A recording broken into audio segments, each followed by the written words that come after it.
Welcome back to the Mina Show featuring Lenny, the only NFL podcast. One of the hosts would like to Shih Tzu a Merry Christmas. That's Lenny. I'm Mina Kimes, and I did not even get a chuckle out of either of my guests. Yes, two guests sandbag that this week. It wasn't my best work, but I'm sorry, it wasn't Lenny's best work. Those two guests are the co-hosts of Football 301, a football podcast that now does Sunday night recaps, which this show does not do Sunday night recaps. I know some folks really like having something to listen to on Monday morning that recaps all the games, so I would really encourage you guys to check out their podcast. Of course, I'm speaking of Charles McDonald and Nate Tice. Welcome to the show, guys. Hello. Yeah. I was just wondering, I heard Shih Tzu and I was like, it was more like a roller coaster that didn't drop. It was just kind of He doesn't even plateaued. like Shih Tzus. My parents have a Shih Tzu, by the way. So I don't want to do any Shih Tzu slander on here. It's just not my favorite dog, but I understand that. Gosh, I'm going to get a lot of grief for saying that. Yeah, this is good. Yeah, it's not good. All right, I'm going to stop before I dig a deeper hole here. I gave you guys, so because there's three of us, and because, let's be honest, some of these games are lumps of coal, so to speak, I gave each of us one game. Some games are actually quite good, and we'll spend a little bit longer talking about them. We did briefly talk before the show began about which one is the worst. And Nate, you feel like you have a strong claim for that? Yeah, I mean, Football 301 has a segment called Slop Watch, Slop Watch of the Week. We find something in the muck that we like. So my, my truffle snout kind of started, sniffing around when you gave me this game, which was Jags Raiders, which is pretty stinky. Yeah, exactly. Pretty stinky. Charles, you think you have a stinkier game than this one? Because I actually don't. I don't. If certain events hadn't transpired last night, I might have had one that beats you, but that game has some intrigue now. Falcons Giants. Yeah, I know. I'm really glad we're having Charles is a Falcons fan, for those who don't know, and the news broke. I don't like when people know that about me. Dominique and I did a whole podcast on Tuesday. We were like, we can't watch more Kirk Cousins. And then they made the change. The Falcons announced that they're making the switch to Michael Penix Jr., which we will talk about in that game from a football perspective, what it might actually look like. I'm like really interested. The other news we just got is that both the Geno Smith practiced, Patrick Mahomes is back. So the week has gotten a little bit better. I will say that. Starting with the Thursday night game, which is my game. So I am assigned myself Broncos Chargers. This is a good game. I mean, it's a meaningful game. I like it. I know. I took the baton and then I gave it to Charles, and then he just gave it back to you. I was like, I didn't know. I thought you were about to take it. It was perfect. And I was like, I want to lead off with Jags Raiders, even as much as I love Brock Bowers, Brian Thomas Jr. We'll get into that. But no, this game is fun. AFC West brouhaha. And kind of, a really good defense with the Broncos, and then a good, well-coached defense with the Chargers. I'll say that. And then some interesting quarterbacks, and I'll leave it at that. That's how I'll describe the quarterback matchup that we have in this game. Yes, I know. But no, I think this could be a really fun one with ramifications. So even though most of the playoff spots seem to get really locked down lately. Thank you, Indianapolis Colts.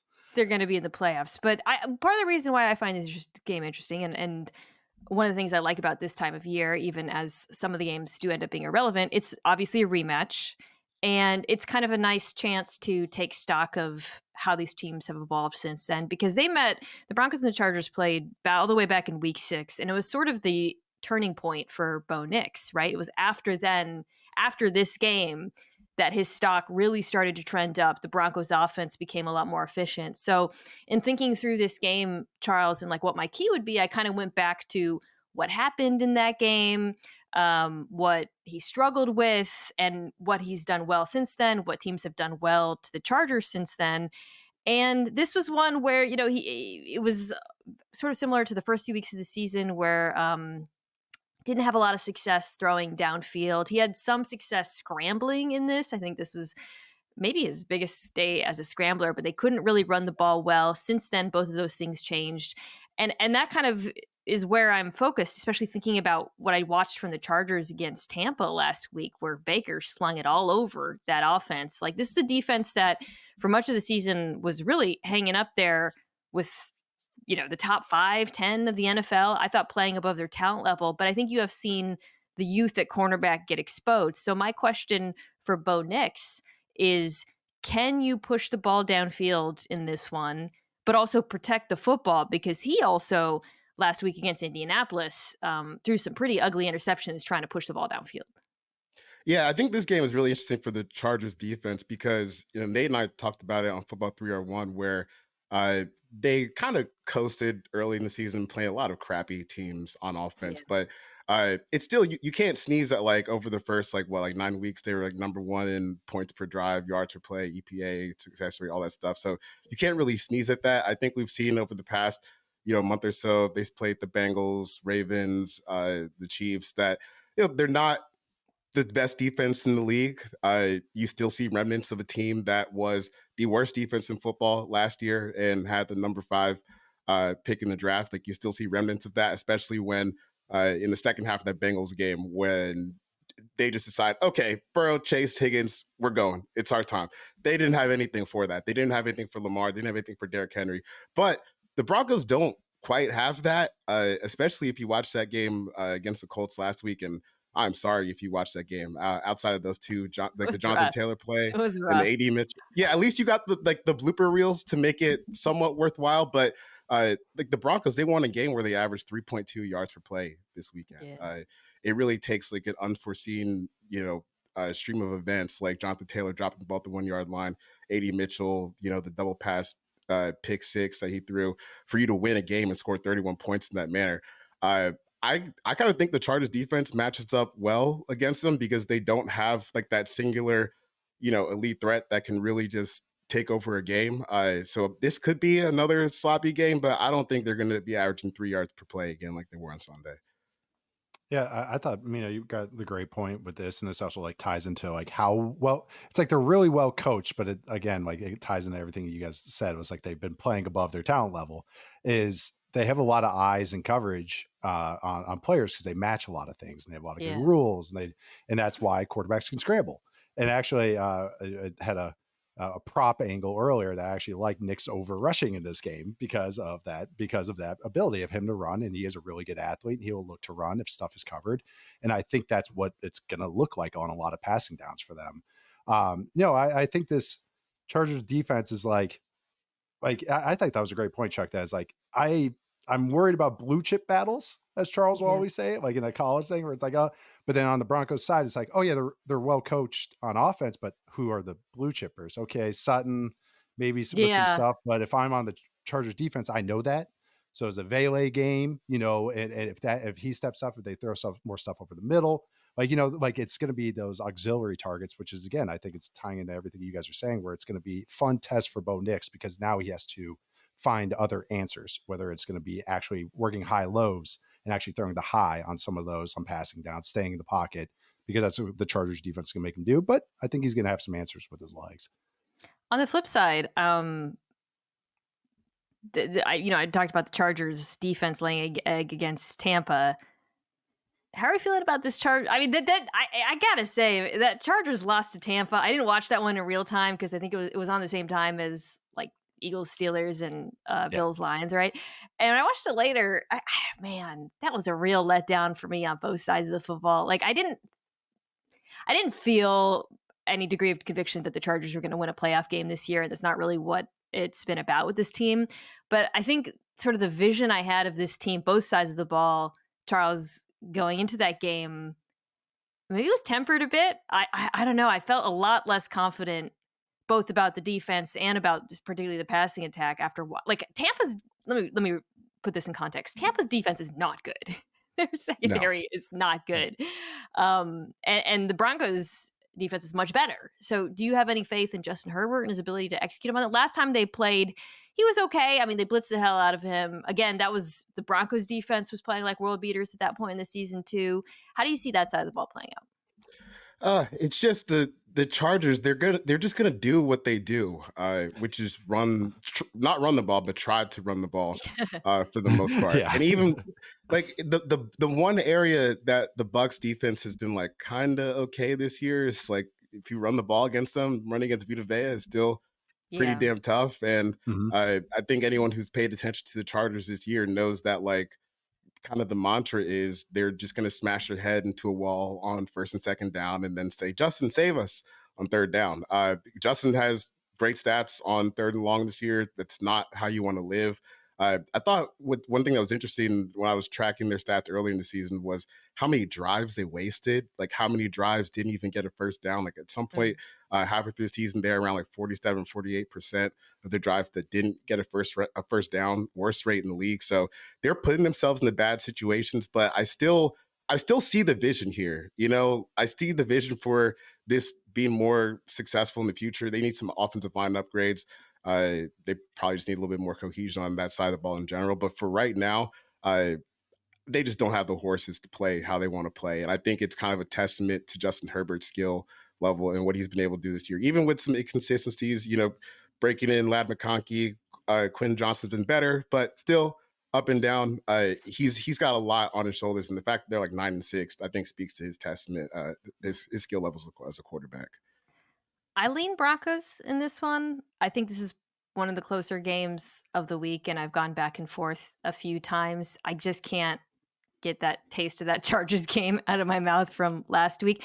Whereas I think the Broncos' struggles against Indianapolis, particularly the interceptions that Bo Nix was throwing in that game, he basically just attempted a lot of, he was writing checks that his arm couldn't cash a few times in this one. I think he'll be smarter this week. I think, Mhm. you know, and I know, Nate, you've gotten in some disagreements with Broncos fans. I actually think they'll be able to run the ball on LA. So that's another Yeah. No, they've been very mad at me. I have not started the battle. I haven't picked anything up.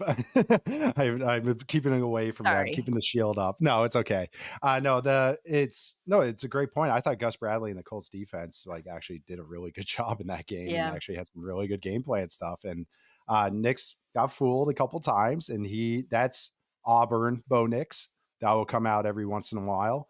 And that's what is going to be like, we keep getting back to it, but that's what's going to be a fun test for him is that like this defense is going to squeeze on their stuff that they run, a lot of slants, a lot of play action stuff, some sprint out stuff on third down. So what can he find? What other answers he can find? That's why it's like, okay, this is what we got to see and anoint you as a quarterback. These are what defenses are going to do to you, especially on passing downs. But I do think it's going to be a battle. Got some house fight potential in the trenches because the Broncos offensive line can get after it.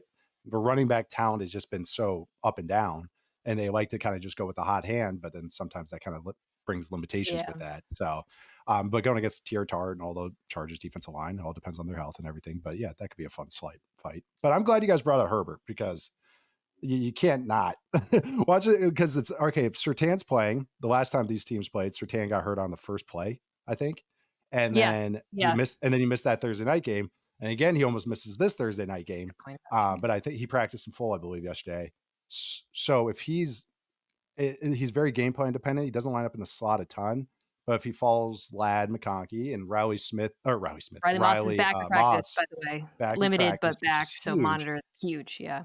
So it's Herbert targeting maybe Quentin Johnston or Josh Palmer, against those corners. Like, oh, that is just a lot. It's going to be a lot of hero ball. Like that's what they're going to make him do. And they're going to blitz him just like they did last time. And he had to perform hero ball. And that's when you could kind of see his trust with Lad grow was in that game. So yeah, it's tough. I want to say Chargers, but because they're so well coached, but I think I'm just going to go Broncos because again, that defense, I think is just going to make it such a slog.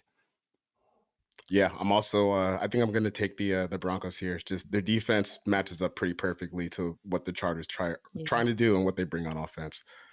I also think defensively, like, whenever we'll see who the Broncos draw in the playoffs, but like, if you can man them up, I think you can really thwart a lot of what they want to do offensively. But that's just not what the Chargers really do this year, right? They play like the most zone in the NFL, so. I think this will be a good benchmark game for Bo Nix because, like I said, that was like the turning point. And you saw some glimmers in this game. He did try to push it downfield in a way that he didn't the season with mixed success. We'll see if it looks better this time. All right, so Texans Chiefs so we're in the Saturday games.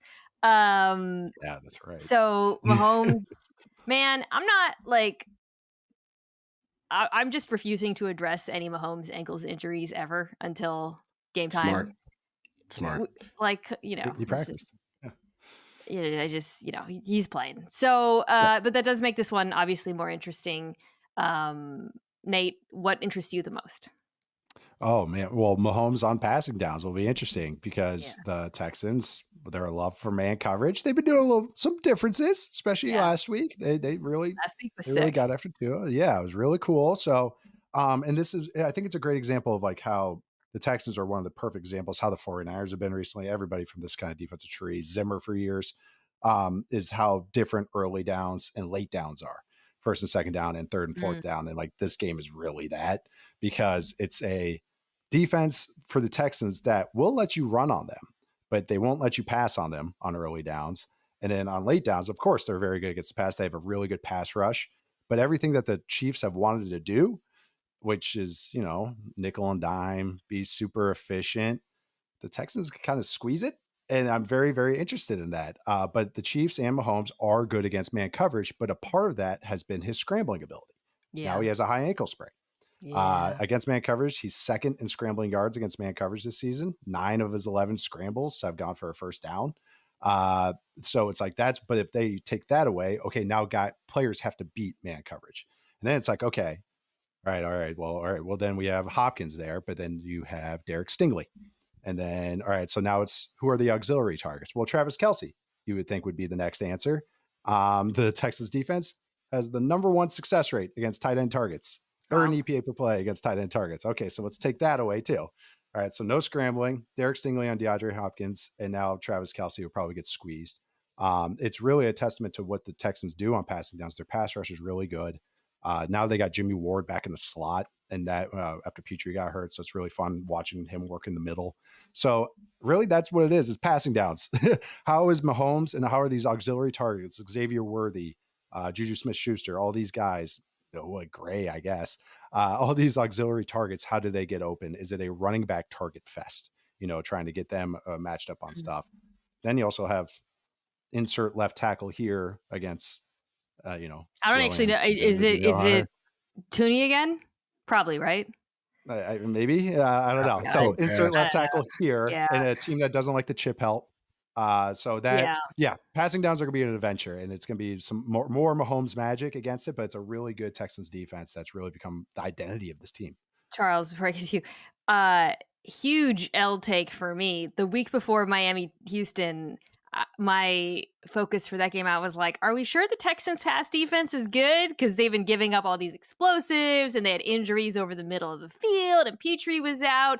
And boy, did I look stupid because I thought they were, Nate alluded to this, but wow, I thought they were phenomenal. And on against Miami, they looked exactly like a DeMeco Ryans defense, rallying to the football, taking away the middle of the field, just choking them out the way Nate described. So, do you also believe that this is a challenging matchup for Kansas City?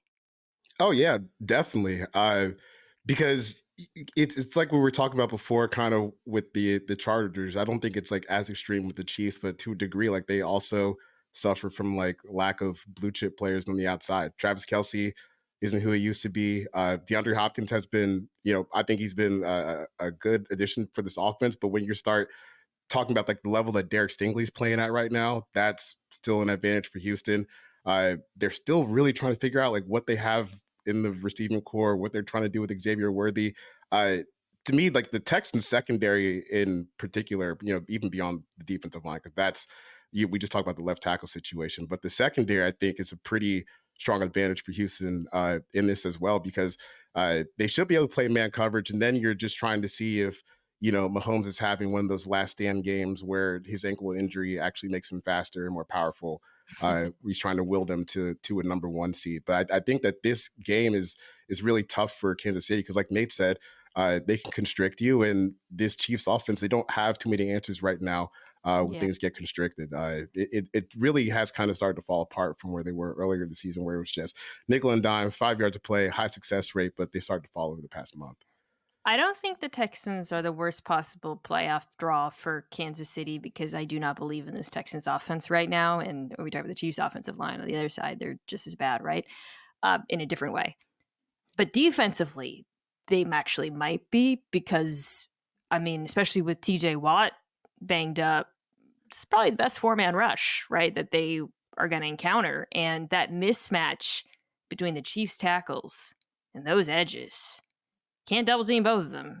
Whether it's Hunter or Anderson Jr., somebody's going to cook. And as Nate said, if you bring in guys in pass protection, you don't have players like Rashee Rice who win quickly. So I guess I look at this and I don't know what your solve is for the quick pressure problem unless you can run the ball efficiently on early downs, which Kansas City can do. It's not going to be that entertaining. But that's Chiefs football, baby. Like, so I feel like their best chance of this thing is if Pacheco can just grind out 4 or 5 yards at a time. That's gotta be it. It's because like even the Texans, I think it was since week 8, have given up the most explosive runs. The Chiefs have the fewest explosive runs, and it's okay. So, but then they will yield on the ground, but then it's this Chiefs attack has been 4 yards, and that's it. Like just 4 yards, a lot of bubbles. Also, this kind of Texas defense will allow for because they play a lot of quarters on early downs. So, yeah, get ready for a lot of bubbles, a lot of receiver screens, and a lot of runs, I think, from this Chiefs attack. And then I think Mahomes throwing the ball, maybe 1 or 2 scrambles where he gets that magic. I mean, the Super Bowl run where they beat the Eagles, he also had a high ankle sprain. And he came back, and I mean, one of his most iconic runs in that Super Bowl, but that was 3 weeks after he suffered the injury. Yeah. So coming back 6 days later, this is a true 6-week injury. Yeah, 6, and then playing against Wednesday, right? He's poking the bear. Yeah. He's You know what? listening, Okay, man. so we have an ongoing bit where Charles and I have squabbled over who gets to take credit for the Chiefs are underrated. But I'm not doing it. Fine, you can have it this year. Is what I'm saying. You can Not have Chiefs, it's Mahomes. It's Mahomes specifically. Yeah. Okay. Well, Patrick Mahomes is the most underrated football player, or most underrated athlete, maybe. Yeah, maybe ever. I never lost faith last year. I am legitimately concerned this year. What I would like to see, and he's not playing in this game, I would like to see Hollywood Brown integrate in this offense and show the ability to work parts of the field that they have not had access to. If I see that, I will. And maybe too, it'd be nice if DJ Humphries looks semi-competent, healthy. But that would give me a lot more confidence because this, as we've been kind of discussing with this game, the pass pressure issue, the issues that Mahomes is having with pressure, a lot of it also has to do with the pass catchers. And I think that kind of gets slept on as we focus so much on the offensive line. He's both under pressure and doesn't have guys he trusts getting open quickly who can get yards after the catch. The whole thing is like compounding on each other. So we'll see. Yeah. It's tough. It's a Rashee Rice hole in their offense. Yeah. Nate and I talked a lot about like their success rate as the season went along because they were like top 4, top 5, like all throughout the season. But I think one thing we've learned this year is that you still do need to get some explosive plays in there because it's hard to go 17 games 4 yards at a time. Like at some point, probably going to run into a wall. But like this can still be fixed in an offseason, like they still got Mahomes, still got a good offensive line. But man, it just looks like they're, just really constricted right now. I'm taking the Texans. I'm taking the Texans. I just learned that. I don't know. Make a pick. Chiefs. It's illogical, but I'm taking the Chiefs. No, it's fine. Okay. The other Saturday game. This is always a great game. Steelers Ravens. Very noteworthy injury status, relevant, super important. As of Wednesday, George Pickens was listed as did not practice, and we know TJ Watt is. I think we know he's not playing in this game unless I missed something. Missed a miraculous recovery. pretty big, arguably the two most important players for the Pittsburgh Steelers. Charles, this is your game. Do you want to start there, or is there somewhere else you'd like to start? No, that's where I want to start. I mean, he needs to play for them to do anything on offense. Okay, Pickens. George Pickens. Oh, sorry. I'm sorry. Let me rephrase. I'm dead wrong. TJ Watt is expected to play. Wow, and he did return to practice. So sorry, I just fake news the group. Let's focus on the Pickens side. Pickens less so. I'm fake. Fake news is in vogue these days. You're all right. My bad. Sorry. Wow, they need Pickens so badly, which I honestly think is an indictment on the whole operation. You're a 10-3 team going into last week's game, and Pickens is obviously having the best season of his career. He's given them an easy button when they get stuck, which is quite frequently. And when he was gone, dude, they couldn't do anything on offense. They went in the first half, which is the most important part, because second half, you know what happened. Najee Harris fumbled the ball away. Eagles get a 22-play drive, 10 minutes, ends the game. So they didn't really even have the ball in the second half. I think they ran like 11 plays. But in the first half, they had a 3-and-out on 71% of their drives. If it wasn't for like the help of special teams and defense, getting them into field goal range and getting them close to the end zone, they probably wouldn't have scored a touchdown in the first half, which is that kind of reflects more of what the numbers say about the Pittsburgh offense, where, you know, you watch it sometimes and you're like, man, like this feels like kind of like a decent offense, a machine, coherent. They know what they're doing. And then you look at the stats and you're like 25th EP per play, 24th in the success rate. And they're just not consistent. They're just relying on these 3rd and 7 bombs from Russ to Pickens. They're good within the margins. They're bad on all the basic stuff. You want to be good on offense. They can't run the ball. So if they don't have Pickens, you just saw last week, they don't have any easy buttons to press. They don't even have any medium buttons to press, really. So I think that this is going to be a tough, even against the Ravens defense that isn't good, still improving. You got to have Pickens back out there, or else it's going to be super, super tough to win this game. Full on rock fight. I mean, that's all they can do. This was going on the last week, but it was the Steelers passing game was about, middle of the road and everything. Success rate, all the stuff, a little bit better in like EPA because of, the bigger plays. And then they dropped from 18th and drop back success rate to 30th without Pickens on the field. Explosive pass rate is 8th to 17th, which is like what the whole offense is based on. EPA per drop back 10th to 23rd. Like it's without Pickens, it's just rudderless. And the run game is sound, and I love Zach Frazier. And honestly, he's a offensive rookie of the year shortlist guy at center, and Mason McCormick, and they're doing nice things. But the running back room isn't dynamic enough right now for the Steelers to like kind of overcome that. Like, so it's just 4 yards. And this offense is built, like Charles was saying, like that was the easy button, or the medium button. The easy button, I should say, was bombs to Pickens. This is the system for them. So without Pickens, it's just like, all right, more tight ends, more Cordero Patterson. And you're going against a Ravens defense that has been better, like since they moved Hamilton around, but you can't run on them. The Steelers just don't have a natural answer to go against this Ravens defense. So it's like, I feel it's going to feel a lot like last week. I think that's a lot of these games until Pickens is back on the field. Last time these teams played, George Pickens had 12 targets. No one else had more than 5, 8 catches for 89 yards. You guys know, I'm sure, who the bulk of those came against. One, Brandon Stephens. Poor guy. Who do you think is refreshing George Pickens' injury status more than Brandon Stephens this week? Control R. I do think that the Ravens pass defense actually wanted to grab like the splits, because you alluded to the move to Kyle Hamilton and from the slot to just playing pure safety. And I do think the corners have been playing better. But it's, Pickens is amazing. I think sometimes the George Pickens conversation gets framed through the lens of like Russell Wilson being a George Pickens merchant, but like anybody should be a George Pickens merchant. Even before Russell played a single down, my thought was they should be throwing it to George Pickens more. This is actually probably the biggest issue I had with Justin Fields. And I was someone who thought they should make the change, which was wrong. But like a throw to George Pickens is almost always a good answer. He's incredible. I think Charles, like, I remember you were really high on him. Yeah, like That Charles says, it's an indictment to their team the building, rest of like the that they're build, yeah. who else, you know? But I mean, he's just become such a special player. And he's part of the reason why I just did a video on YouTube with David Amishek about like making the case for the Steelers to actually make a run. And he made a point which I thought was good, which is like, look, this offense is not consistent, but they can put up points real quick. And coupled with a terrifying defense, it's obviously you would take the consistency, but the fact that they have like truly one of the dudes at receiver. Probably not this week, though. I want to talk to you guys about the other side of the ball, though, because that was something that I went back to my notes from the game because it was one of Lamar's worst performances of the season.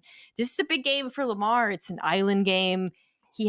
Josh Allen has taken the lead for MVP. By the way, we're spending a lot of time on these games because we're not going to spend a lot of time on like some of the other ones. So there's a huge opportunity here. It's redemption against the Steelers, who have thwarted him. His record was 1-4 or something against the Steelers now. So I would love to talk to you guys about what you think went wrong last time.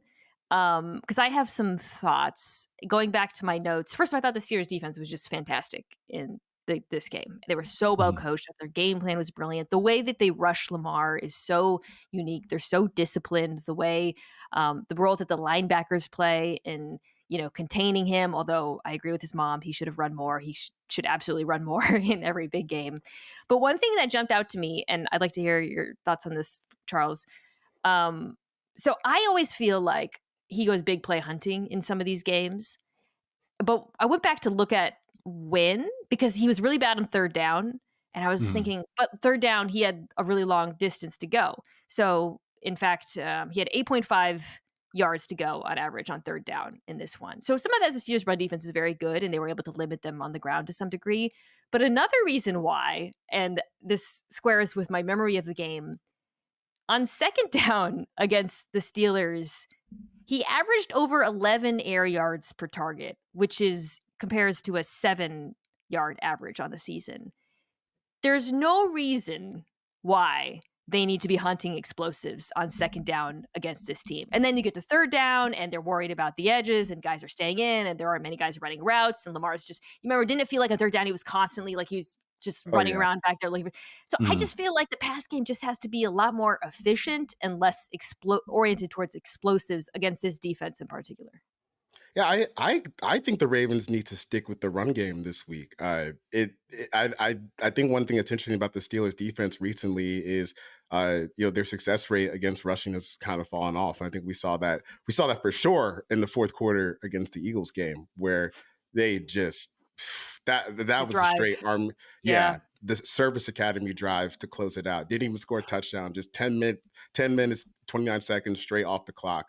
And I thought that they didn't stick with it enough, like specifically just Derrick Henry runs. I think he ran the ball like 13 times last game. He had one big explosive, but for most of the rest of the game, like, they were doing a pretty good job bottling him up. But I wouldn't care. Like, I'm still going to keep trying to get him going because that's when they're at their best, and that's the best way that they can protect their offensive line. I think they've done a really good job kind of mitigating some of the talent issues, growth issues they have up front, but we've seen it a million times before. It doesn't matter, what skill level you are. When it's 3rd and 9 in a gotta have it situation, TJ Watt he's one of those guys that you feel like you can always trust to get home. So I think the best way, like I said before, just keep running. Maybe that can allow Pittsburgh to just be a little bit more simple up front.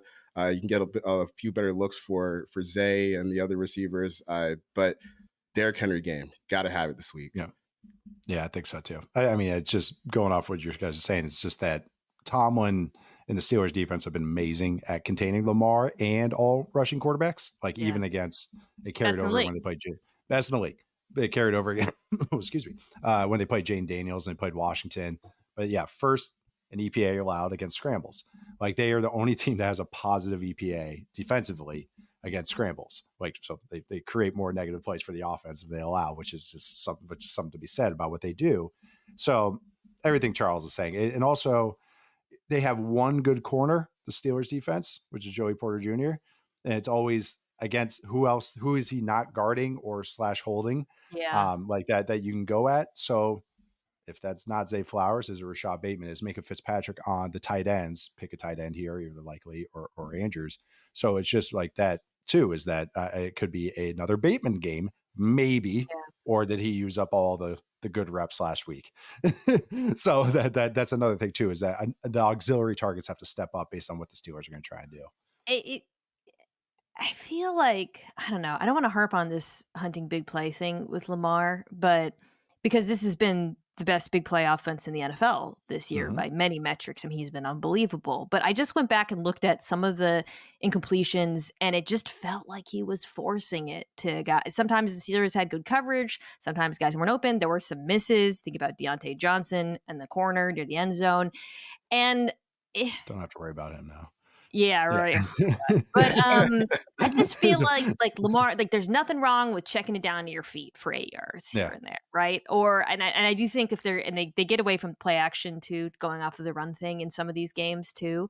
But again, like that play action passing attack, but it doesn't have to be shot plays. One of the things I've really loved watching this Ravens play action attack is how diverse it is. They target all parts of the field, all of their players.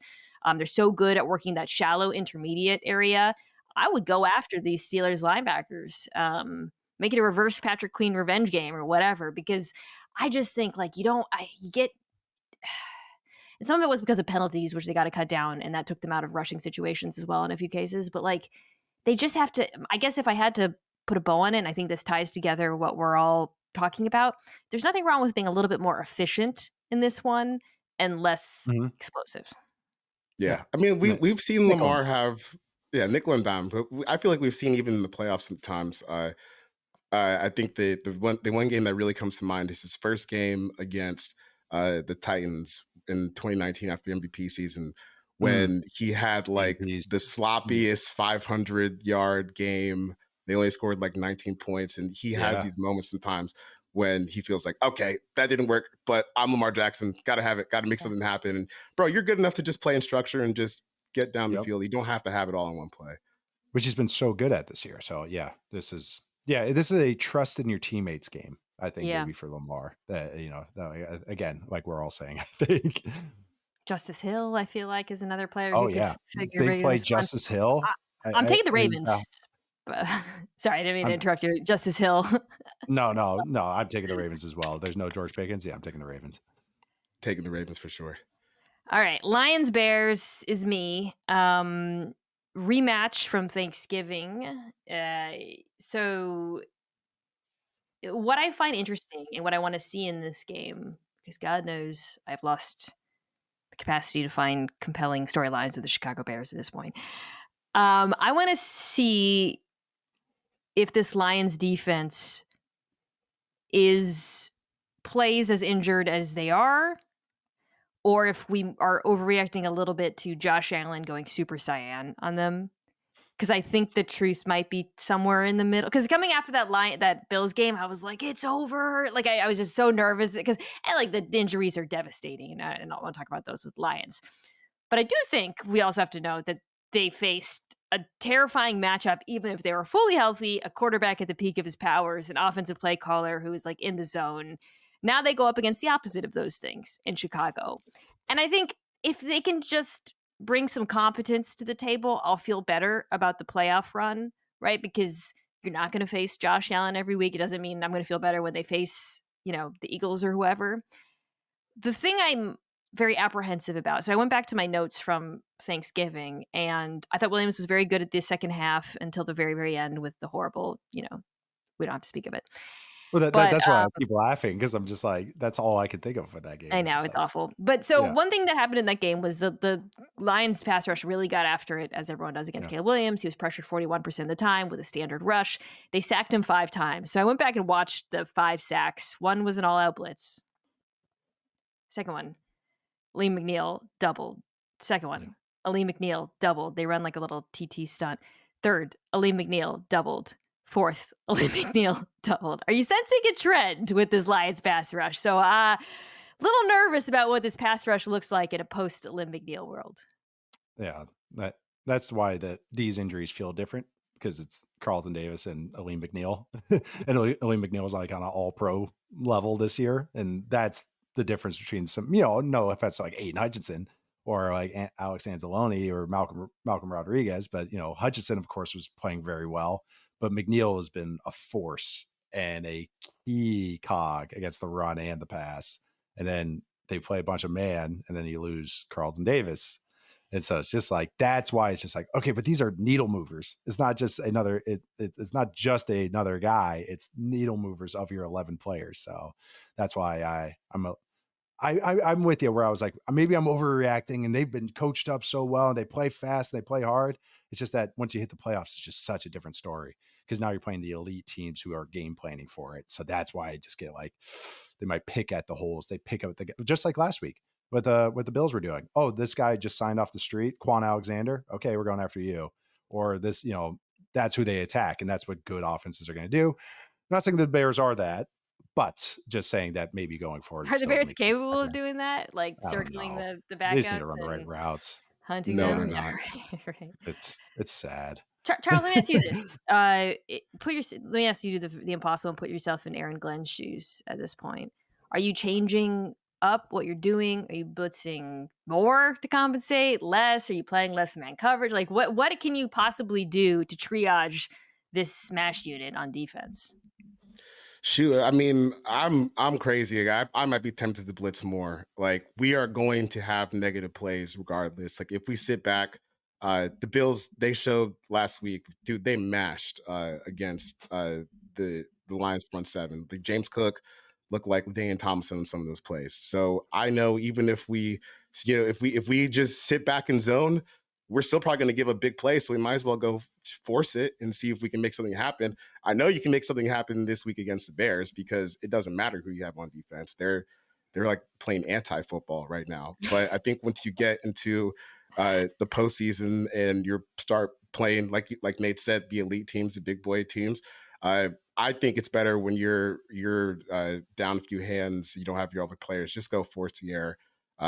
See if you can make something happen. And if you can get the ball back to your offense, it's always a good thing. Being on the field for the Detroit defense right now, very, very bad. That's what last year, though. Glenn just cranked it up. Like anytime, so he goes out shooting. Ryan Branch might get excuse me 10 sacks in the next. Yeah. Update the Lions, anyways, because of the other side of the ball, which we needn't even discuss. All right, Cardinals Panthers. Whew, buddy, Nate, this is you. Oh man, get ready for some run games. This is all me right here.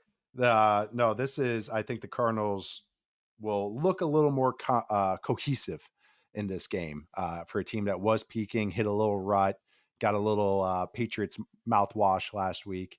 But this is some beautiful run offenses. So I'm going to keep describing them. Cardinals are third in early down success rate on rushing. Some beautiful run offense. All right, sorry, keep going. Just describing a house, like, oh yeah, there's some beautiful tapestries here. Panthers are 10th in early down rushing success rate. Chuba Hubbard's had a fantastic season.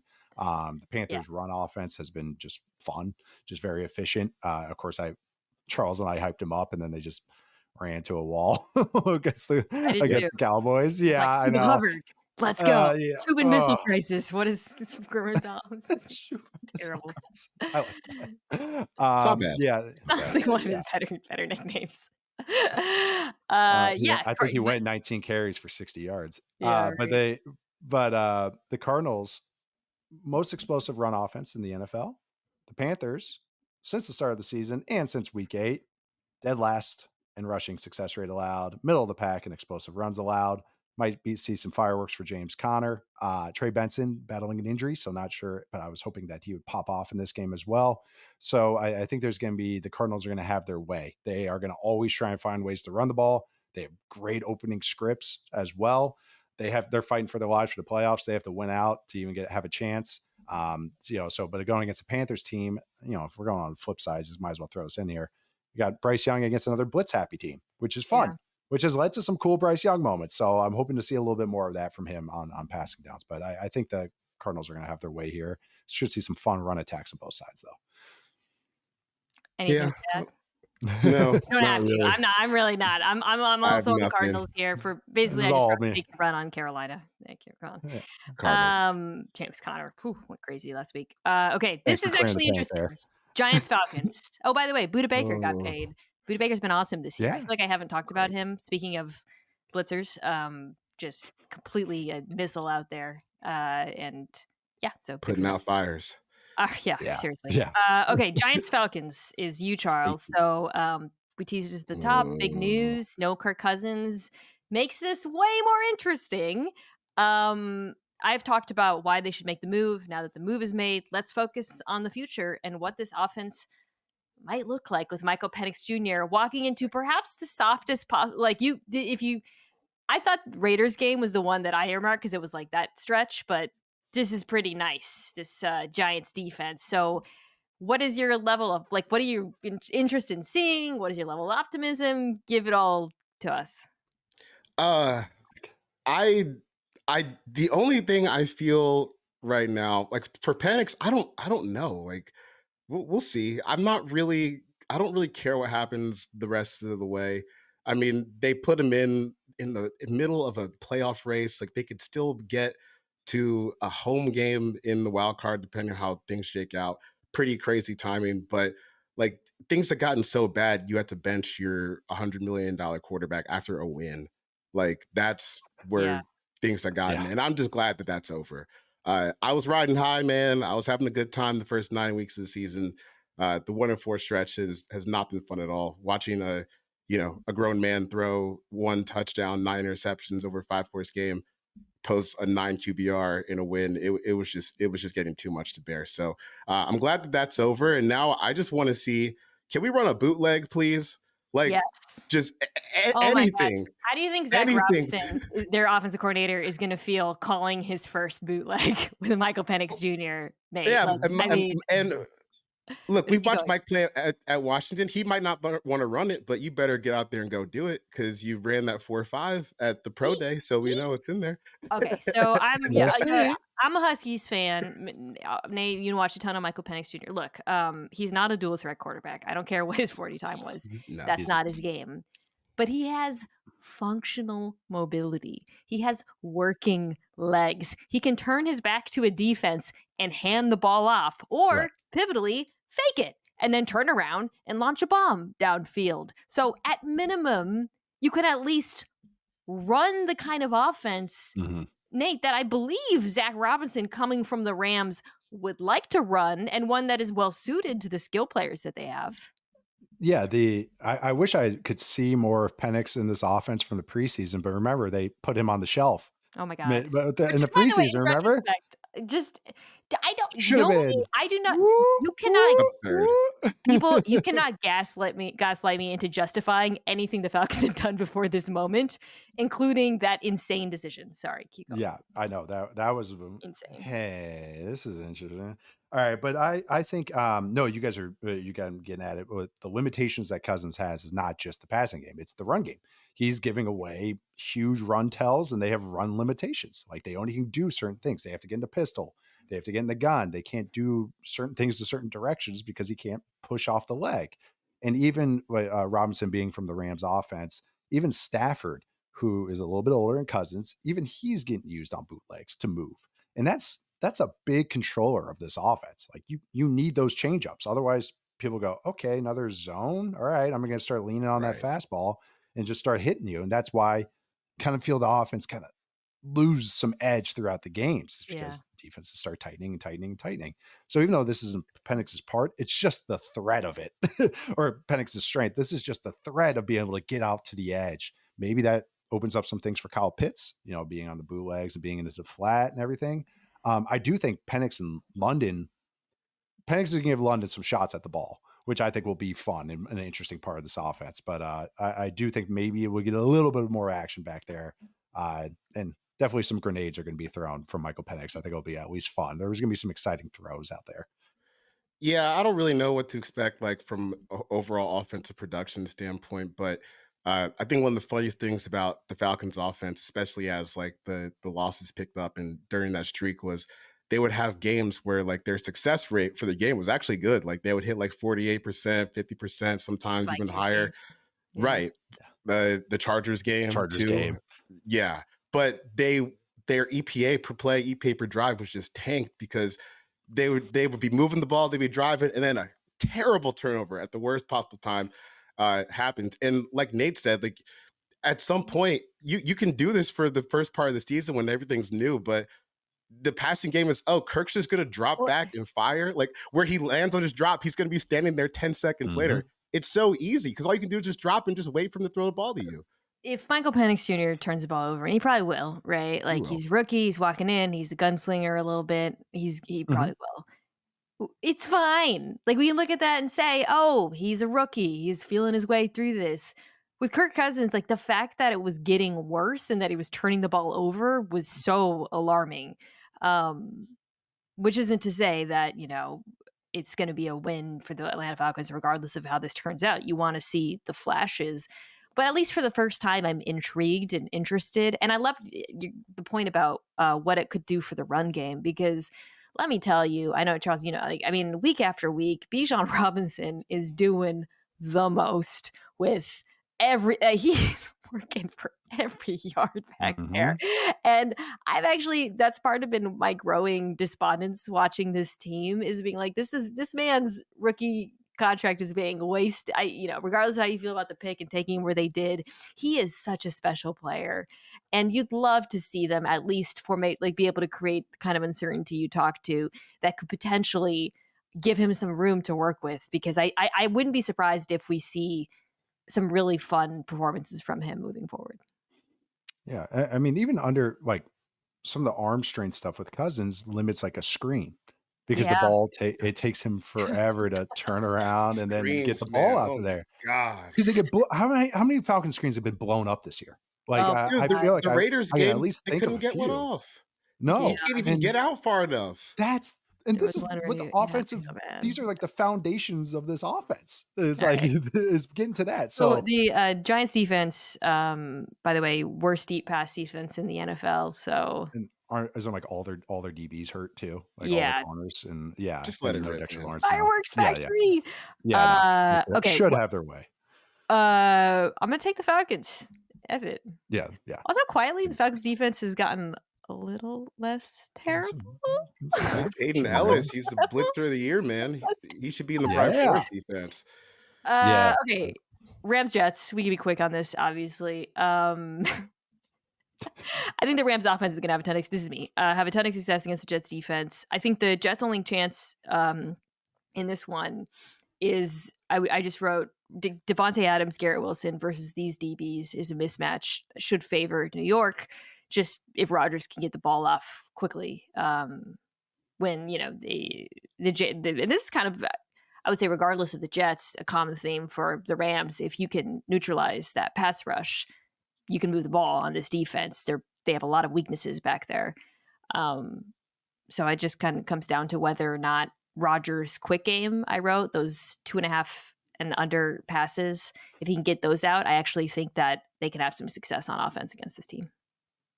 That's a good point. Yeah. No, I think that's a good point, because that's what he's going to do. We all know what's going to happen here. You're mitigating the pass rush, but I don't know. That Rams offense is. I'm taking the Rams. Are we taking the Rams here? Yeah. Okay. Taking the Rams. Yeah, all right, let's take a quick break, come back, and get to the game that we're all waiting for. Titans Colts. Why should you bet with Caesars Sportsbook? 2 words, Caesars Rewards. Every bet brings you closer to the types of benefits only Caesars can offer: hotel stays, VIP experiences, sports and concert tickets, and more. It's not just an app, it's an empire. Okay. We're back. There's so I was about to say there's some good games in the afternoon slate. What's the best game remaining? Is it Vikings Seahawks if Geno plays? Eagles Commanders is interesting. Yeah. No, it's not.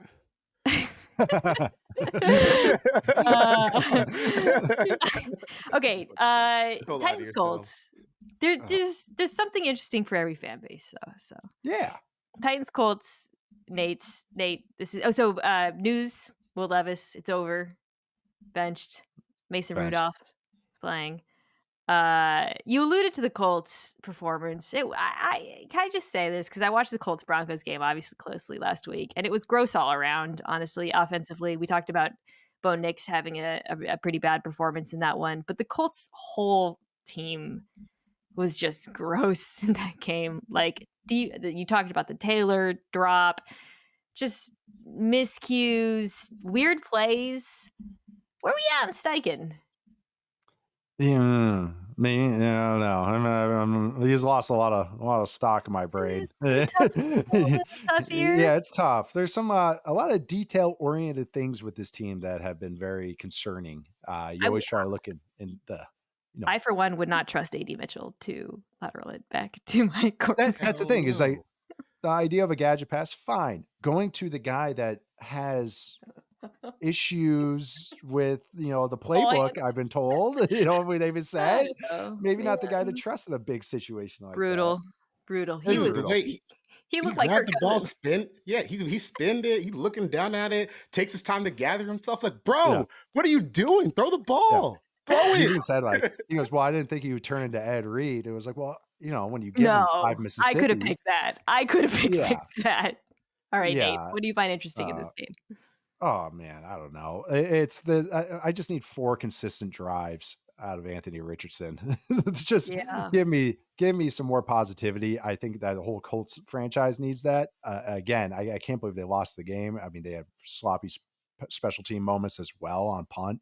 But the Colts defense has actually cranked it up a little bit. They were good last week. Yeah, they're good against the run again. Like, they're not that embarrassing week 1 performance against the Texans. Like, they're 4th in early down rushing success rate since week 8. So they can actually make it hard, make it a slog, which matters because that's what the Titans are going to do. They're going to run. They're going to run behind their left side and J.C. Latham and Peter Skoronski. So that is pretty fun. I think is the aspect of this game I like is the front 7 battle between the Titans offense and the Colts defense, but then also just Richardson being something against a defense that, I mean, do something. They can get after you. Yeah, they can get after you. It's not an easy test. Like, I just keep waiting for these Colts receivers to be consistent, step up. Pierce is now out. They just take turns. Downs has had some great moments, but then keeps getting hurt. So it's just like consistency, I think, at all from the Colts. But I'm with you where I'm, the sloppiness of this Colts offense, even just the mechanical errors I see.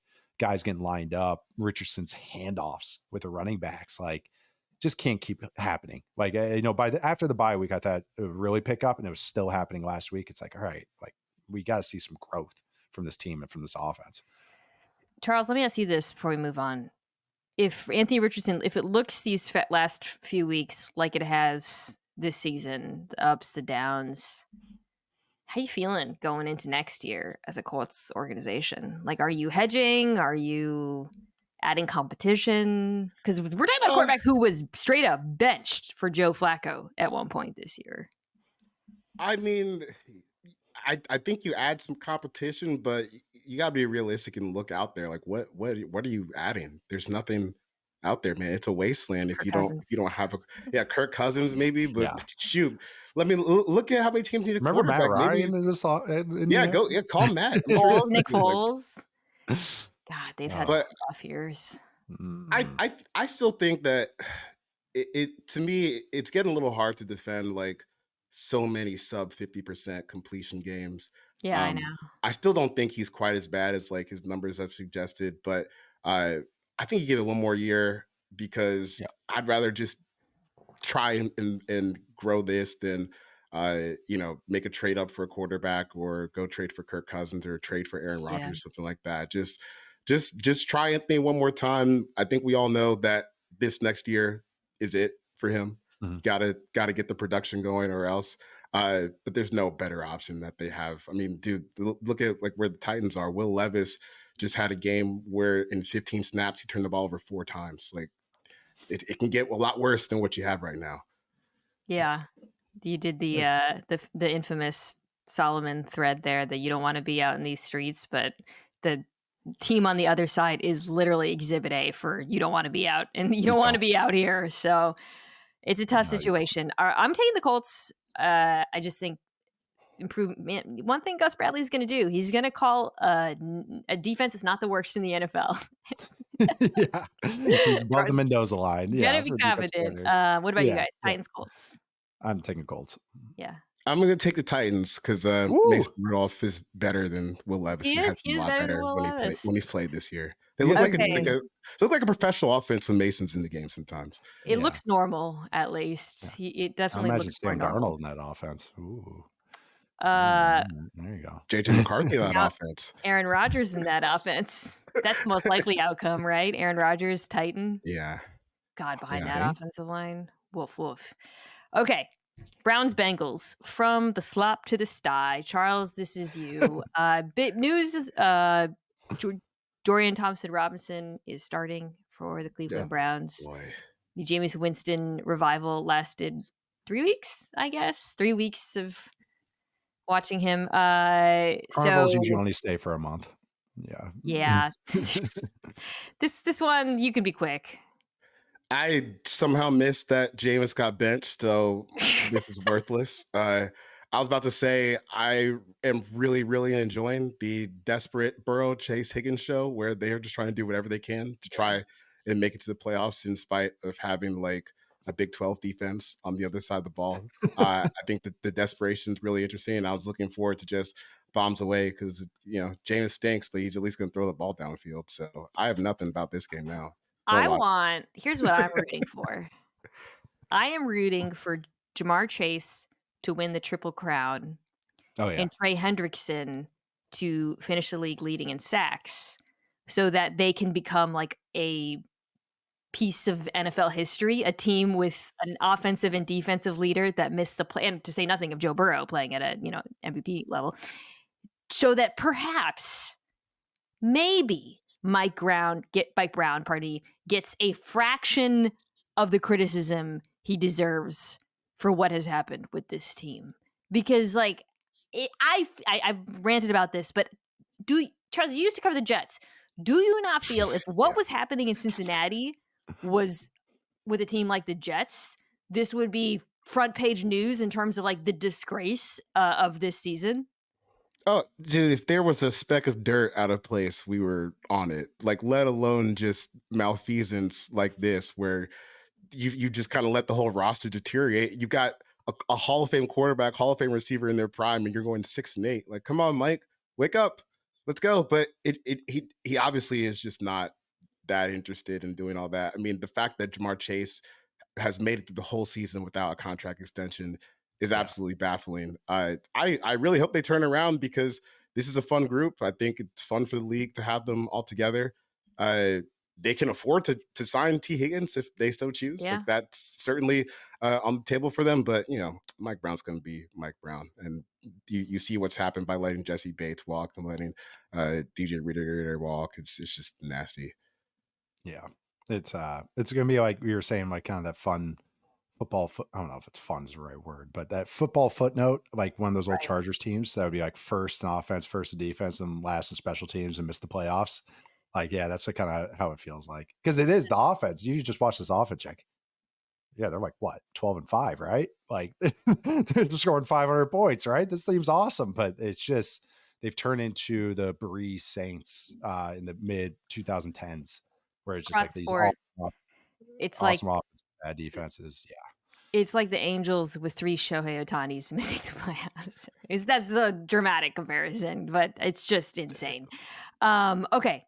Eagles Commanders is a more interesting game. That's me. I did give myself some of the more interesting ones than Pierce.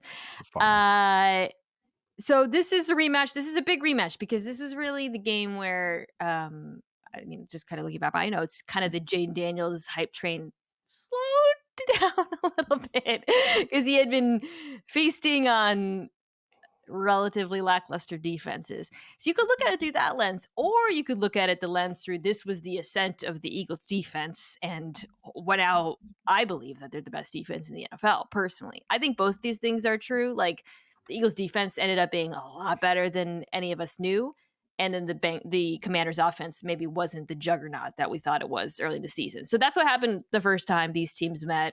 Daniels really struggled, could not run the ball. Nobody could run the ball. Vic Fangio played a ton of zone, 40% quarters rate in this one, which I thought was really interesting. And when you think about what the Commanders do on offense, it makes a ton of sense because they really sat on a lot of stuff. He wasn't able to beat that downfield, went 1 for 5 on 10-yard throws. So I think this is a real litmus test for Daniels as we head into this offense, as we head into this playoff run, because Washington's probably going to be a playoff team, right? Yes, you've looked better the last couple of weeks, but here you are again against a really good defense. What sort of adjustments does Cliff Kingsbury have compared to last time? Jane Daniels, can you make some of the throws that you weren't able to? Again, the last time these teams played, I feel like I'm going to come out of this with a greater sense of who Washington is as we head down the stretch. Nate, what do you think? Yeah, huge test. It's, I mean, this is, this Commanders offense use a lot of no huddle, use a lot of tempo, use a lot of window dressing to get to their core plays. Their run game has been probably the most consistent aspect as far as just even if it's Robinson or even Eckler in there. But that is what this defense that they faced the last time kind of slowed them down was they weren't catching them with those kind of haymakers, like whether usually it's the shot plays in this offense it's Terry, it's scary Terry go balls. And it's because they catch defenses creeping forward. Okay, man, they just keep punch us in the face, and Jane Daniels just ran another one past us. Okay, we got to get another guy in the box. Then you single up Terry McLaurin, boom, there's a big play. This is why this Eagles defense with Quinyon Mitchell and also with Cooper DeJean to work over the middle and everything and playing all that quarters, like you mentioned, they have a lot of eyeballs on that. They're going to let you get those soft gains. They're just never getting them to creep. And I think that the Eagles can stay disciplined with that. But Jane Daniels now feeling healthier, maybe actually, learning from that. He's going to have to be dare to push the ball a little bit, dare to do things maybe that he's kind of only done in spots so far. But I think it's a great test. And I think he's going to have chances to run the ball. I think you could still catch him on that, especially with all the heavy zone stuff and eyes away from the quarterback. So, but I do think that it's going to be a great test to see how explosive this offense could be outside just go ball, go ball, go ball.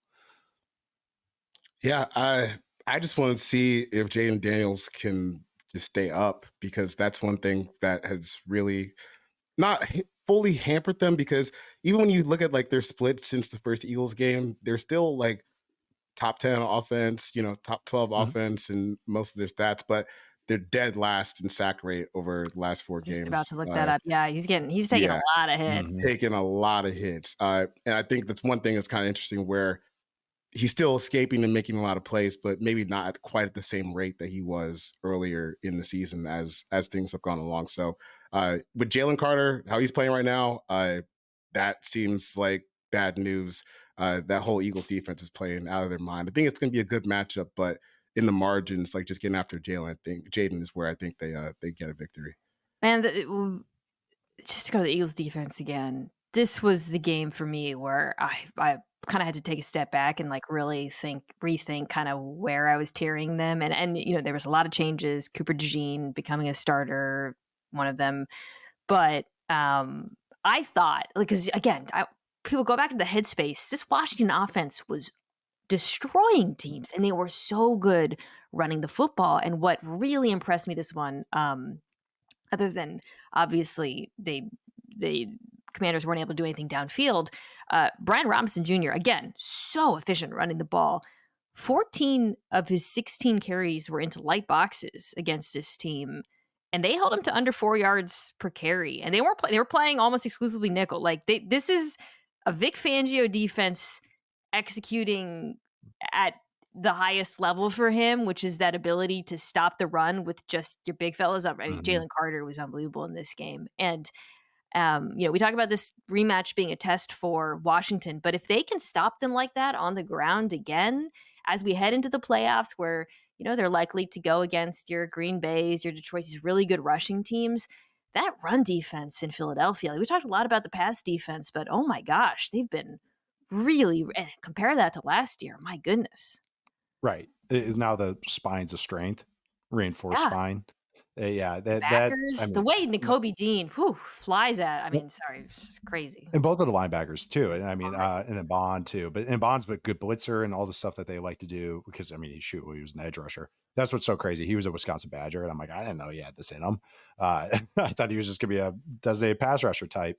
No, that's what it's just been consistent for the Commanders, but now that's the uptick that you get, and maybe others that wanted to run this scheme ran into the issue, like Yeah, the Chargers, that they didn't have a reinforced spine, and you need run first Packers. linebackers. Yeah, Yeah, Packers, Vikings. Vikings the first Yeah, year. Yep. The Browns. The I mean, even with the Dolphins last year, there was an 8-week stretch where that Dolphins defense was top 5. I yeah, mean, remember they were whooping on the sure. Chiefs in Europe. And it was because their defensive line started whooping on guys and they could just win up front. So that's what it comes down. That's what they're daring you to do. And that's why the passing game becomes so hard because you're like, can you guys just blitz me or play single high so I can get a one-on-one? Yeah, Or you're going to make me take another 5-yard gain. But if we tackle really well, DeJean's a great tackler. You just kind of take away those little kind of in what you said in the margins, those extra little things that the Commanders can get to sometimes. Charles, don't you think though, as we look ahead to the NFC playoffs, like it's that run defense against the teams that I mentioned, probably why I'm going to feel comfortable picking the. I mean, there's a bunch of reasons why the Eagles are the favorite right now. Lions injuries on defense being paramount, but like that ability to stop the run against the best offenses in the NFL right now, I just feel like could end up being the difference. Well, yeah, because it all feeds into itself, right? Because if you're stopping the run, I mean, it's the oldest football adage. If you're That's stopping the run, then you're in bad down distance for pass. And now you got Jalen Carter and Quinion Mitchell and Coop DeJean out there all lurking and making plays at different levels of defense. It's really, really, really tough, man. I just can't really get over some of these defensive turnarounds. We talked about the Chargers earlier. Yeah. The Eagles have taken a huge leap from last year. And I think they did a really good job just identifying the players that they needed, and they got some big improvements, and not just big improvements, but big improvements in the way where you can kind of hide other players. Like if your defensive line and your secondary are really, really good, you can start Nakobe Dean in the middle of your defense, and it doesn't really matter all that much. When just cover for 2 seconds, for 2 seconds. Yeah, right. When they weren't as stout last year, that's when they kind of got exposed up front. So good up front, good on the back end. That's just a tale as true and old as the game itself, So I really like what the Eagles are doing, and it's just fun to watch a team that both sides of like their offensive line and defensive line can just beat the hell out of the other team. It's good football.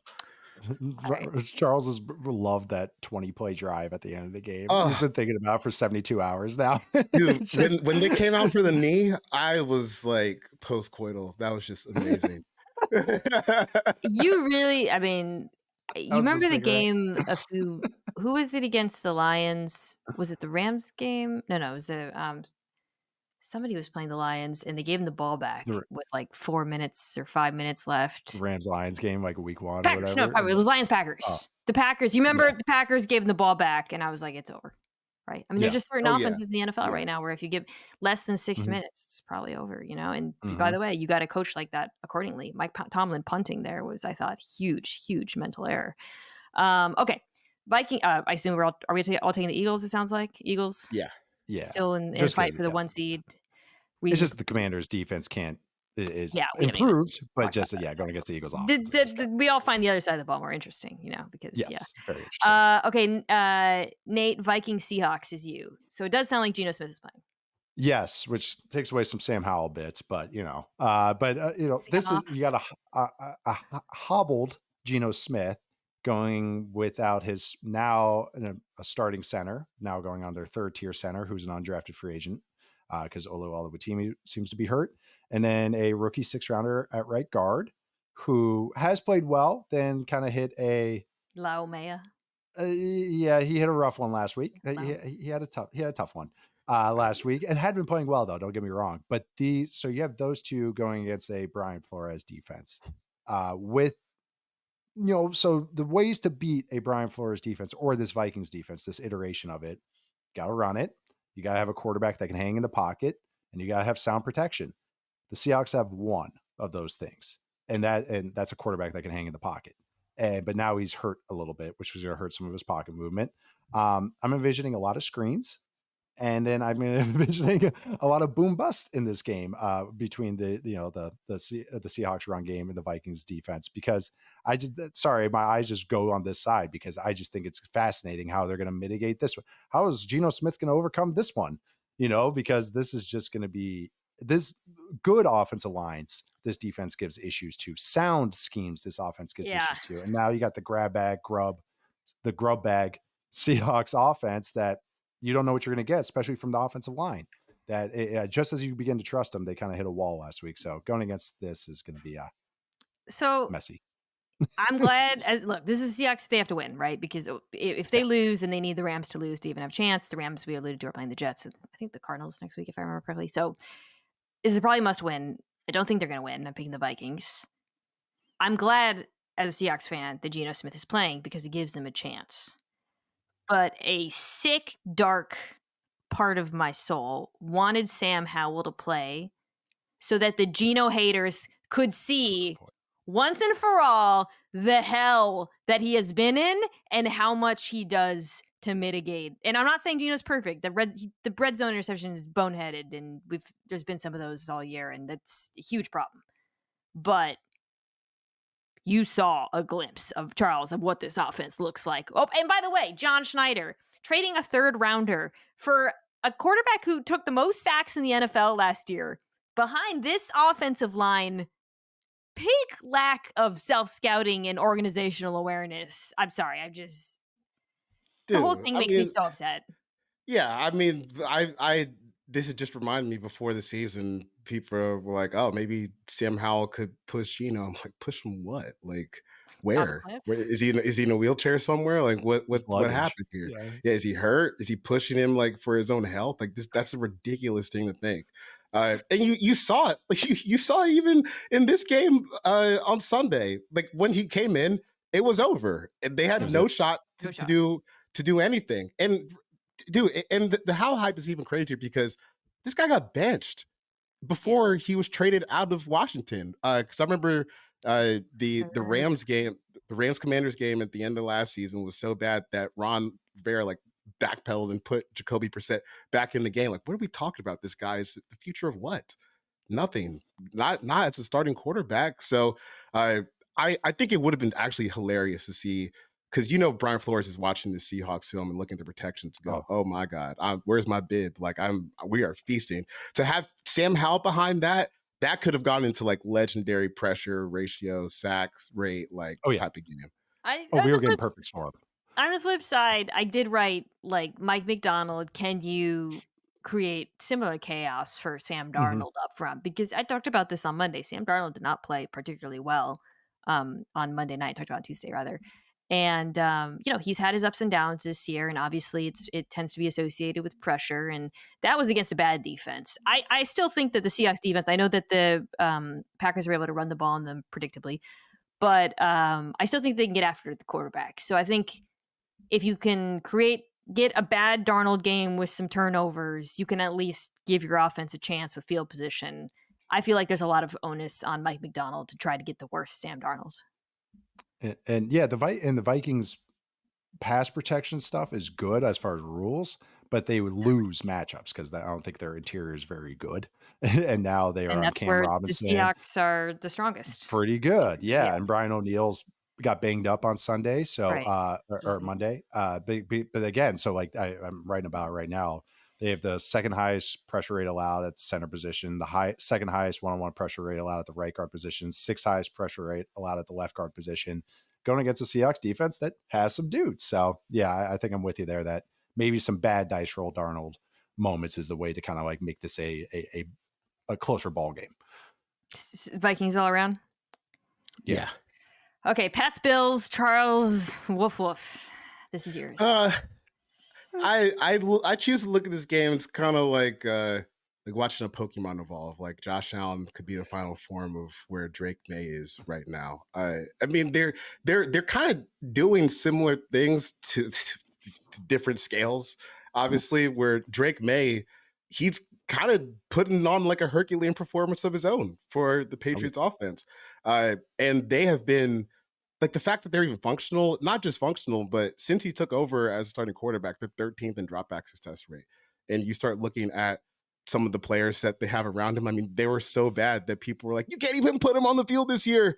And they've been in an above average passing game since he started. So I think what he's doing is absolutely just incredible. And then you have Josh Allen, hitting like the Charizard evolution on the flip side, where over the past 3 weeks, 14 touchdowns, 0 turnovers, 0 sacks. I mean, I love doing the extrapolated stats game because you can just get some wonky numbers. But if you just took his last 3 weeks and put it over the whole season, it'll be like 48 passing touchdowns, 0 interceptions, and 34 rushing touchdowns. I mean, he is just playing on a totally different level. And I What were think Kirk Cousins' extrapolated stats? Oh, this is the Kirk Cousins extrapolated stats from his the one in fourth stretch. I did look it up because I thought it had to be great. I mean, you're going 1 for 9 touchdown interception ratio, but he would have been on pace for 3 touchdowns, 31 interceptions, and 17 strip sacks over the course of the season if those last 5 games were stretched out over a 17-game schedule. Love it. The Patriots offense just gives me great anger thinking about Jalen Polk. And also, now that I think about it, Romo-Doozy's been okay in the NFL. It's not been as... Maybe Penix Jr. was lifting up that entire thing. Same joke earlier. Yeah, maybe he was the actual answer.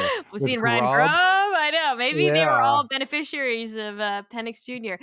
No, I'm glad you made that point about Drake May. I think as a Patriots fan, I'm not Patriots, but if you're a Patriots fan, you're certainly encouraged by what you've seen this season in terms of the playmaking, the athletic ability, the arm talent. Nate, you were like, we don't talk about the Bills here. Bills, you're gonna win.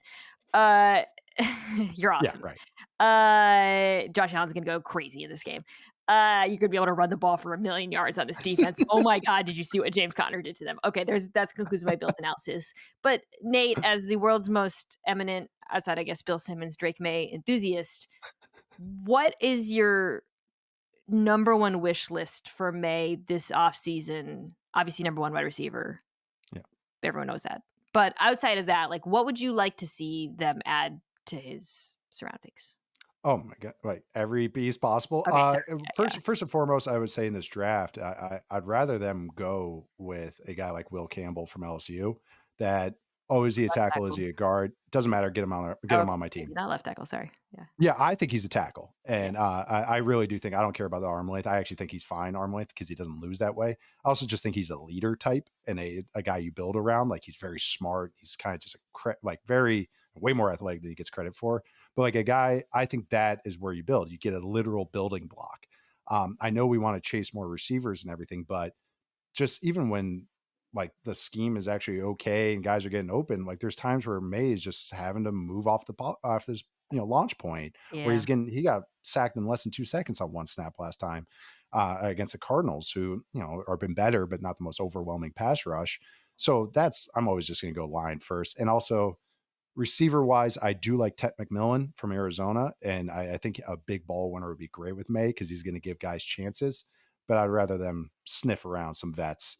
Because it does seem like there's some unhappy vets out there. Garrett Wilson. I saw that. Oh my God. I know. Division trade. You could trick Woody. Higgins situation. I'm sure everyone in New England has that monitor as much as everyone in Cincinnati. But I think Higgins needs a guy with some juice as far as speed. I'm tired of Booty bombs because it's just like he stops running on them and he's not even that fast anyways. So like a guy with some juice anywhere. And also watch some Josh Downs, Drake May 2022 tape. I know no one watched this anymore, but watch that and watch Josh Downs and May go together and put Pop Douglas in the same role. Just let them work magic together. Sorry. You lost both me and Charles with I'm tired of Booty. I know. I'm tired. I am though. I'm tired of Booty, Bob. I'm tired of Booty. Okay. The last thing I have on this game is... Someone clip that for me, please. I'm tired of Booty. Okay. I just that'll get a lot of use. The last thing I have on this game, I do think that there's some opportunity here for like a really big Drake May game. Really? The Bills defense has been garbage recently. So within the framework of what's possible for the Patriots offense. Really good offenses though.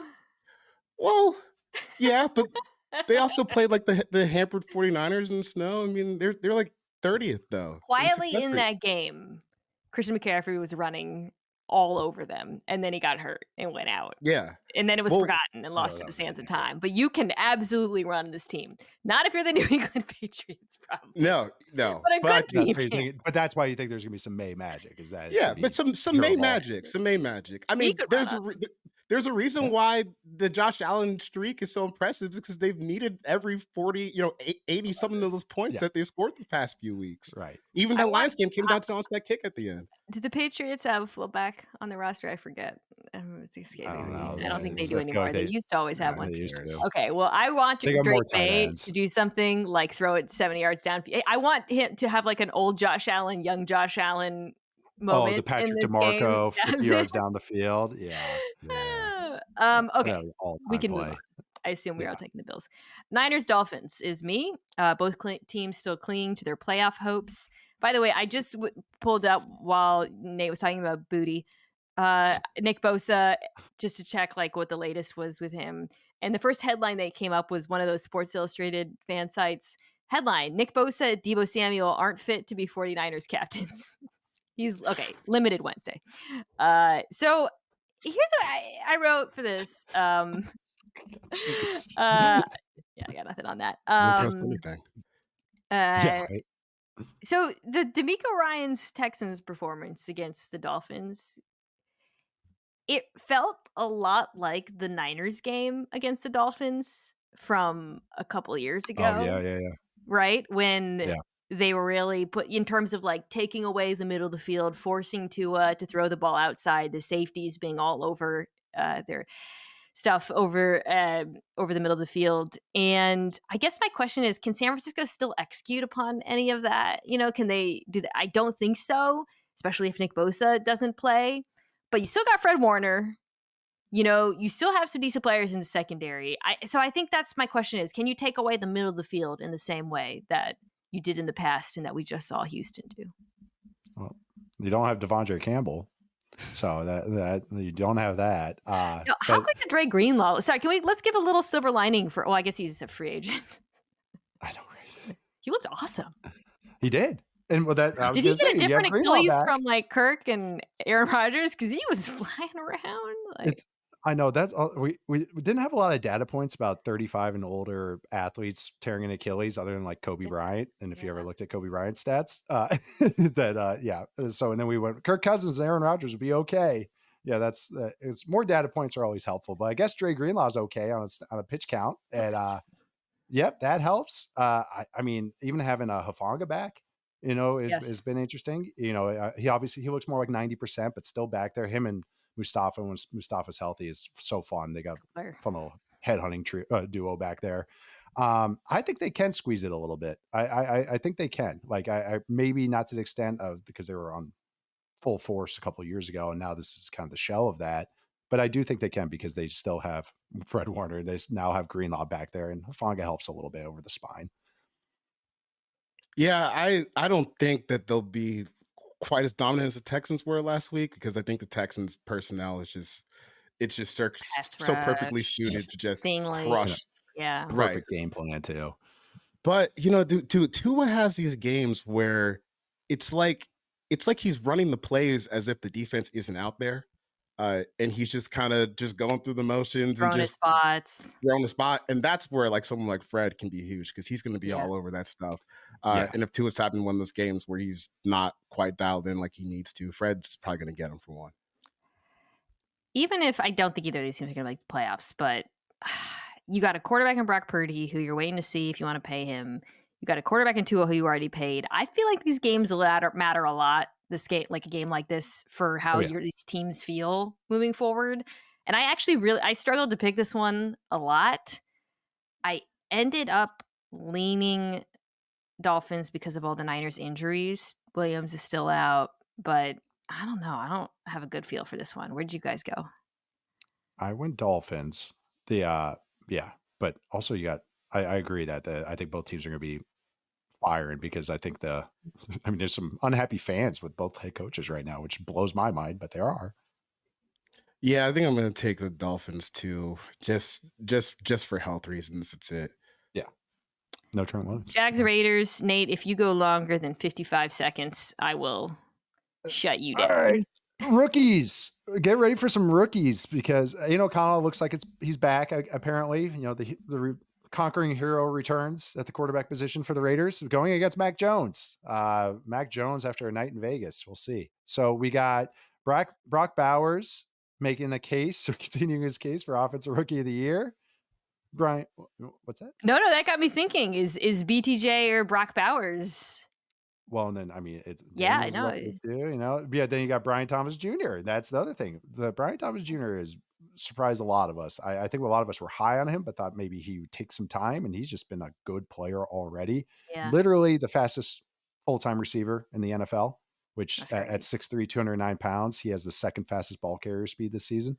22.15 miles an hour. The only person ahead of him is Kevontae Turpin from the Cowboys. Turpin is 5'9", 153. Brian Thomas is 6'3", 209. That's crazy. So, yeah, over 22 miles an hour. That's flying.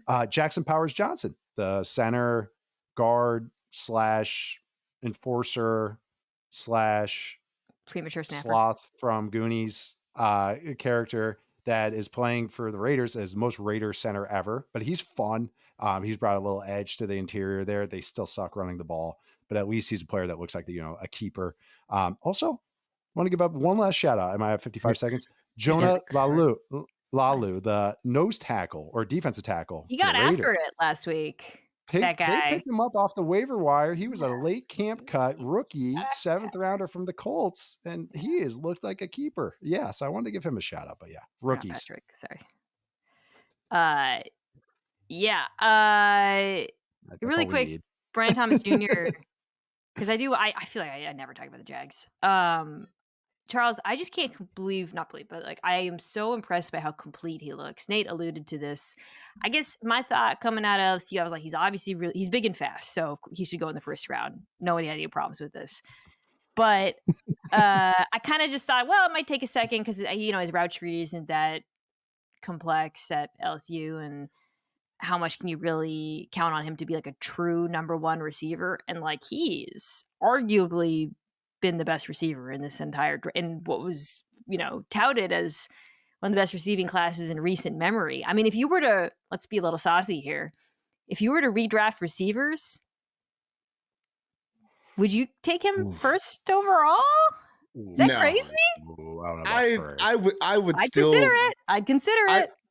I would still be inclined to take Marv, but I do think there's a decision about like BTJ versus Neighbors. I honestly think what you said about BTJ applies to Neighbors too. Yeah. Because it's not like he had the most detailed route tree at LSU, but I think he's come in and looked a lot more, far along than I thought he would as a rookie, taking on a pretty big load. The entire pie of the target share. Pie, right. It's bad. But like BTJ, he would be an easy top like 5 pick, 10 pick for sure if you were to redraft today. That combination of size and speed that Nate alluded to is just so rare.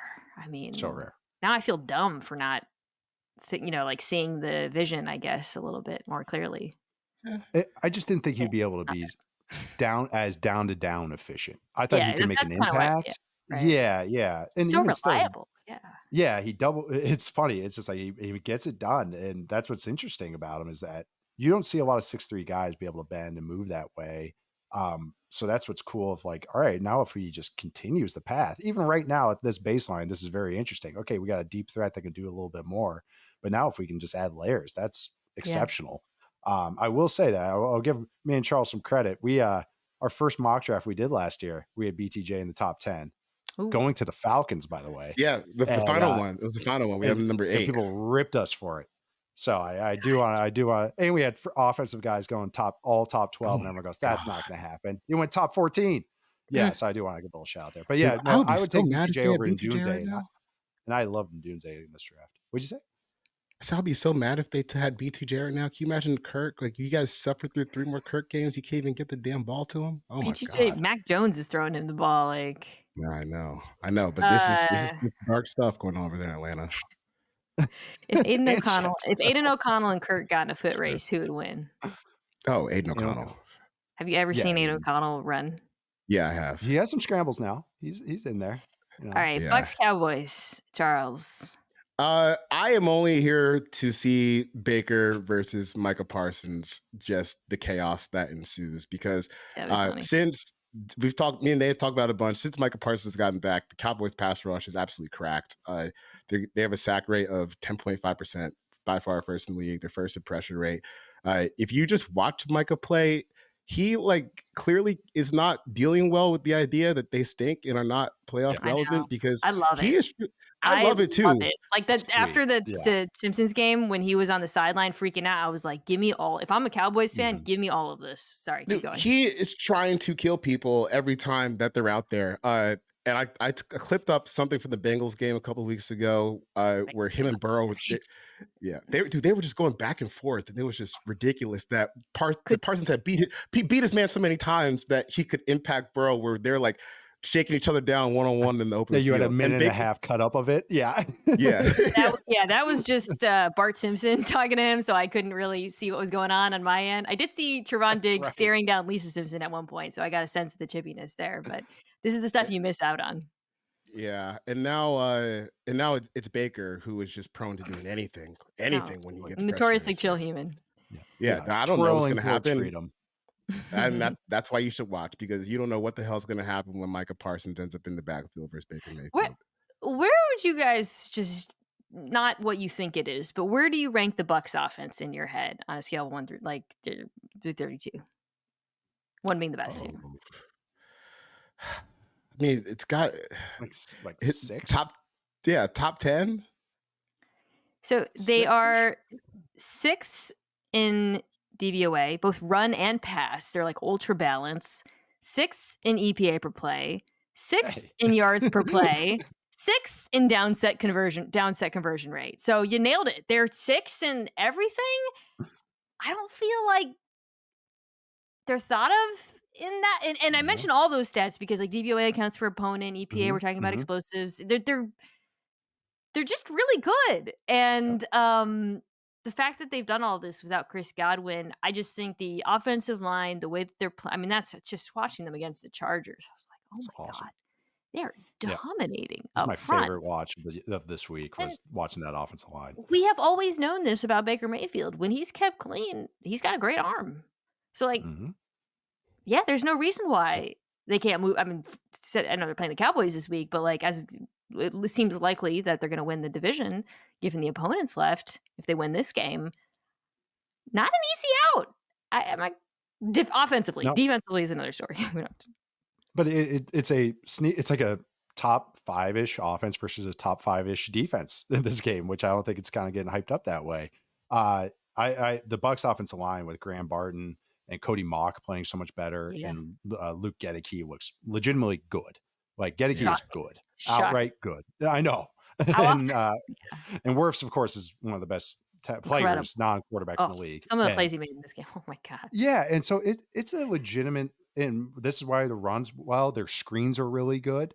And I've now come under thinking that receiver screens are the canary in the coal mine for a good offense.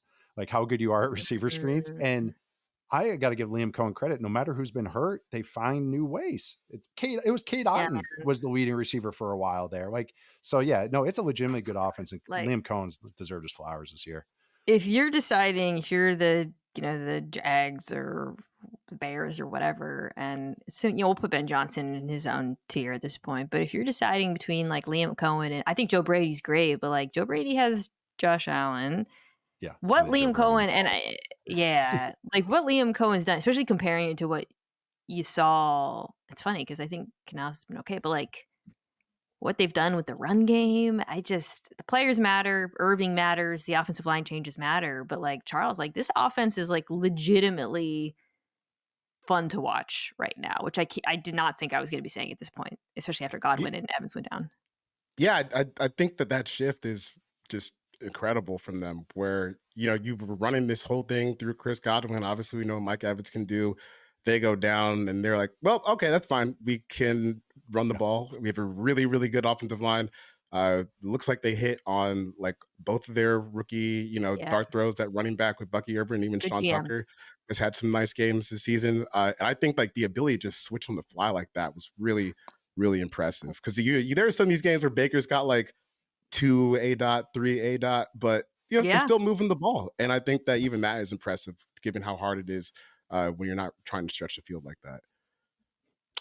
Taking the Bucks. Yeah. Do we pick Jags Raiders? Oh my God. Who cares? No, I'm- I didn't. No, I we didn't have to. pick We them. have to. I'll go Jags. I'm gonna go Jags. Jags. I'll go Jags. They're healthier, which is Okay. crazy to say. Because Raiders are playing "Are we sure for Shadur" kind of game right now, so I'm gonna go with Jags. Yeah, Because you always have to come with a rhyme. No, you can't just blow right through that. That doesn't work. You can't just. Are we sure for Shadur?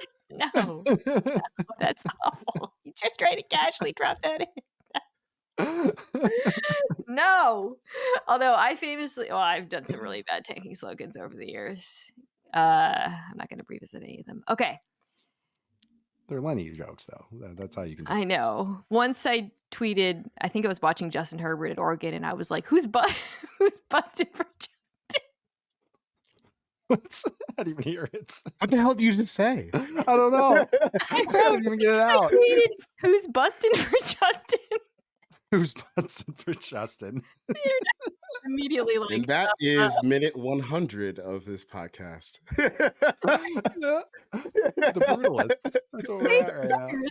Saints Packers is me. It's Monday Night Football. I'll be very quick Freedom. here. You have a run game that I think the Saints Packers rushing attack versus the Saints run defense is about as big of a mismatch as you're going to get in this. I mean, more specifically, the Saints versus zone runs, 5.4 yards per carry. That's the worst in the NFL. They're second worst in success rate, and the Packers can run the bejesus out of the football, They as can you bust saw one. Yeah. against my Seattle Seahawks.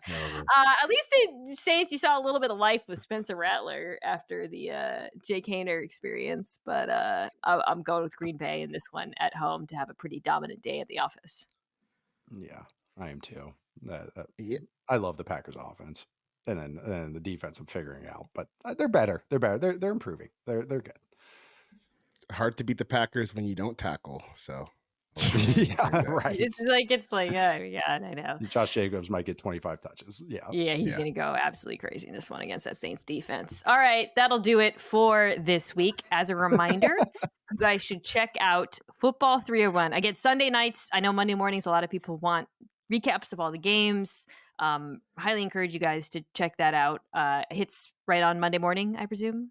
Right? Oh, Sunday First night. thing? Sunday Sunday evening. night. Sunday Wow, night. okay. Sunday night. You're Yeah. right. We do it Sicko. right before the Sunday night football game, so usually it's out before Sunday night football ends.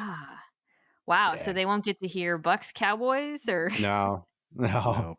Nope. All right. Well, check that out wherever you get your pods. You can, if you are listening to this, you'd like to watch on YouTube, it's at youtube.com/@MinaKimes. We throw up all kinds of stuff on there.